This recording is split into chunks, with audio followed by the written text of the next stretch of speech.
In passing through the jungle on their way to a distant territory, Tarzan and D'Arnot rescue Terence O'Rourke from the double attack of a lion and a leopard. The two friends accompany O'Rourke to a small camp in a forest clearing where they meet Major Burton-Ashleigh, Jeanette Burton, and Dr. Wong Tai, who, with the Irishman, constitute all that remains of the Burton-Ashleigh Expedition. Upon learning that the four whites have been deserted by their native bearers and are lost, Tarzan agrees to lead them out of the jungle. The ape-man fights and kills a gigantic, yellow-skinned, half-human creature in defense of the whites. In returning from a reconnoitering tour, Tarzan breaks camp and conceals the party high in the branches of a tree on a platform he has constructed for the purpose.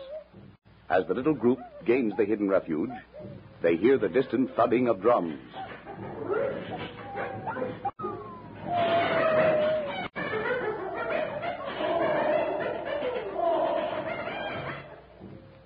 What is it, Tarzan? Drums. War drums. I know, but who's beating them? What does it mean? Natives, Miss Burton. Probably a war party. Those drums don't seem to be coming any closer. No, not yet. Nevertheless, I thought it wiser and safer for you to break camp and come here.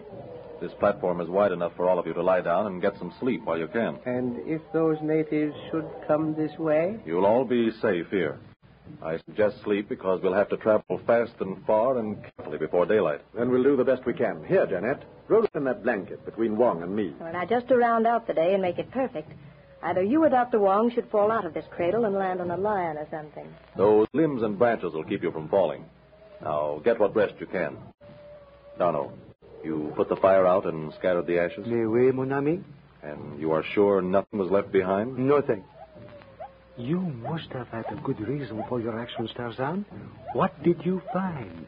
I left that yellow man's body for Dango, made a complete circle of the clearing, and when I came back to my starting point, the body was gone. Ah, Dango had already... No, he had not been near it. Or if he had, something drove him off. Some other animal, of course. No, I examined the ground. I found two-toed footprints, like the ones O'Rourke showed us this afternoon. A vrai deal. I couldn't help hearing you, Tarzan. I want to Lower know... your voice. No use frightening, Miss Burton. Right, yeah. And you say he found more of them clawfoot tracks? Yes. The ground where I dropped the body showed several pairs. Then those drums, mon vieux. You think I'm sure those drums are being pounded by the yellow men. Then why didn't they attack our camp? Numa, the lion, keeps them from a night attack. They'll figure on attacking at daylight. We'll be gone by then. Why did we not leave at once instead of coming here? Because they'll send one or two single scouts who can take to the trees in case they meet Numa, to locate and watch the camp or follow if we leave. I'm simply giving those scouts a chance to come and return with the report that we've disappeared. Which will bring the whole crowd here to pick up our trail. Is that it? Exactly. But not until sunup. By that time, we'll be well on our way. I'm going back to the clearing now and watch. When the scouts have gone away, I'll be back. And then we'll leave. Now, sleep if you can, O'Rourke. D'Arnot will watch. Golly, Lieutenant. There's a fella after me own heart. But can we get away with it? What do you think, Monsieur O'Rourke?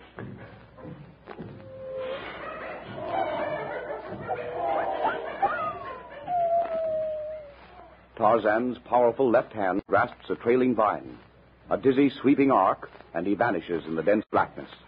From one lofty branch to another, through treetops that rock and sway at his swift passage, he makes his way back to the little clearing. In the dim distance, the throb of drums swells and fades on the vagrant night wind. D'Arnot, with his rifle across his knees, leans back against the huge trunk of the photocarpus, listening to the stealthy footfalls of padded paws, mingling with the sharp snapping of twigs and the wild calls of savage life, the ominous, death-filled voice of the jungle night. The Frenchman nods drowsily. Presently, a soft rustle of leaves, a slight jar as a dark shape drops from above and lands lightly on the platform beside him. Instantly, he's awake, his rifle ready. D'Arnot. Nom de... mon ami, I must have slept. Waken the others. We're leaving. Did they come to the clearing, the yellow men? Yes. Only one. He went back to the village or camp to report. Ashley. Huh? What? Oh, yes, Tarzan? O'Rourke. Dr. Wong. Miss Burton. Yes, Tarzan, I'm awake. Keep your voice low. Don't make any more noise than you have to. Get your things together quickly. I do not hear the drums. They stopped long ago. It'll be daybreak in a couple of hours. It must be a long way from here by then. Through this jungle? Why, it's as black as the inside of a tunnel. How are we going An to... elephant trail at the foot of this tree. We'll follow that. Are you ready? All ready. Come, Miss Burton. I'll carry you. Darnell, let the others go first, and you follow. Oui, je comprends.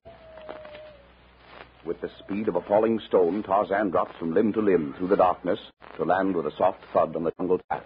Oh, good gracious. That drop took my breath. I thought we were falling. By Jove, I say it's dangerous, this sliding down 50-foot vines. Don't talk. It is stated in the classics that all things which go up must eventually come down. The upward trip was far less difficult than the downward. Yes, and I didn't have many clothes before. Now there's nothing left of me shirt but the sleeves. And Darnell? The lieutenant was right on my neck. Oh, here he comes. Oui, Tarzan? Here. Oh, it's so dark I can't see my hand in front of my face. How in the name of common sense are we going to keep together? Take hold of this rope. All of you. And don't let go. Darnell, you last. I'll lead. Come on. That lion, Tarzan. He's very close. Numa has fed, Miss Burton. He won't bother us if we leave him alone. Let us hope the all-seeing who guides our footsteps has cleared our path of jungle beasts.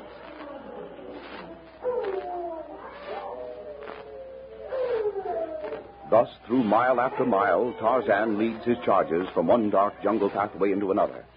From the thick, black oppressiveness of the forest about them comes the deep, coughing roar of savage beasts. To at least 4 of the travelers, every tree and bush seems but the lurking place of some huge and horrible monster. Presently, a dense blue-gray mist creeps slowly through the tangle of underbrush, and little by little, nearby objects begin to stand out in dim, ghostly relief. The heavy mist becomes tenuous, begins to lift gradually, until, in a slight puff of wind, it twines itself like a silver silken scarf about vine, tree, and bush. The patterned roof of the forest becomes etched in the timid green of dawn. Then, abruptly, the red rays of the sun leap diagonally into the gray mist of the jungle. Beside the trunk of a giant baobab tree, on the bank of a swiftly flowing stream, Tarzan halts. We'll rest here. There's water. We'll not build a fire. There. I hope I never go through such an experience again. I was never so frightened in my life. By Jove, it was rather nerve-wracking. May 6 zealous and deep-throated monks curse those yellow fiends and all their ways unceasingly. I expected every moment to have them rush at me out of the darkness. Faith, and it wasn't the yellow devils I was worried about.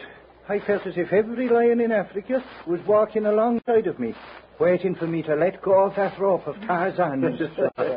Do you think we are out of the danger zone, Tarzan, as far as those yellow men are concerned? No. In that case, I suggest that we proceed at once. You're not tired? Oh, on the contrary.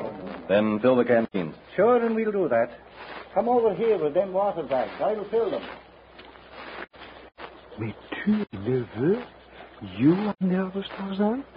Why? These people, Darnell. O'Rourke is the only one who knows the jungle. The others are used to traveling with a safari. We're going to have our hands full.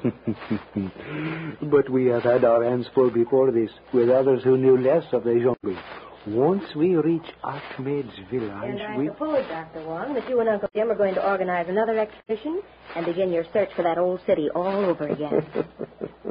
We have not discussed that phase of the situation. That's the idea, Jeanette, exactly. I'm sorry to interrupt the discussion, but we must get underway. If you're all ready, we'll go. All right, all ready, Tarzan. Which way? Downstream on the riverbank. Come on. However, to get back to our future plans, that is exactly what we have in mind, Jeanette. What? A second expedition to find the city of Tohr. You don't seem to understand what such a discovery would lead to, what it would mean to the world of science. The finding of a heap of old vine-covered stones in the middle of the African jungle. And that's a boon to science? No, Uncle Jim. I'm sorry, but I don't understand. But suppose, my child, it were not a heap of vine-covered stones. Suppose it still stands in all its ancient barbaric beauty, peopled by a living race of ancient men, eh? Well, very well. Have it your way, Dr. Wong. But seriously, we've had nothing but trouble since leaving Nairobi. And now you want to go... Quiet. Listen. Who is it, Tarzan? Somebody coming this way? No. Camp just ahead. No more talk now. Walk softly. Come on. In cautious single file, the little company proceeds slowly along the riverbank, close to the jungle spring. In the lead, Tarzan moves forward with the alert noiselessness of Sheeta the leopard. The sound of strange guttural voices grows ever louder as the group nears a heavy tangle of underbrush that juts out over the river, obstructing the view of the bank beyond. Presently, the ape-man lifts his hand in silent gesture for his friends to stop.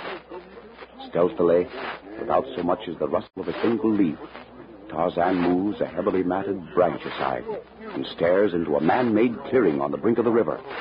Jeanette, close behind him, looks cautiously over his shoulder. Good heavens. Look, Tarzan.